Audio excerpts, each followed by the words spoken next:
మరో బ్రేకింగ్ చూస్తున్నాం. కర్ణాటక ఆంధ్రప్రదేశ్ సరిహద్దుల్లో రోడ్డు ప్రమాదం జరిగింది. శ్రీనివాసపురం దగ్గర ట్రావెల్స్ బస్సు బోల్తా పడింది. ఈ ప్రమాదంలో ఓ మహిళ మృతి చెందింది. 10 మందికి పైగా తీవ్ర గాయాలయ్యాయి. కడప నుంచి బెంగళూరుకు వెళ్తున్న క్రమంలో హరిత ట్రావెల్స్ బస్సు డివైడర్ను ఢీకొని బోల్తా పడింది.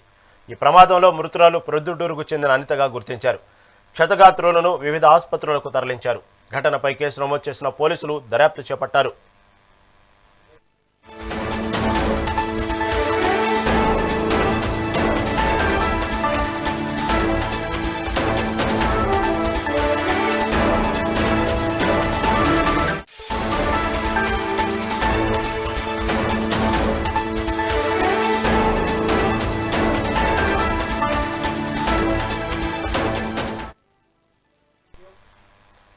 కర్ణాటక ఆంధ్రప్రదేశ్ సరిహద్దుల్లో రోడ్డు ప్రమాదం జరిగింది. శ్రీనివాసపురం దగ్గర ట్రావెల్స్ బస్సు బోల్తా పడింది. ఈ ప్రమాదంలో ఓ మహిళ మృతి చెందింది.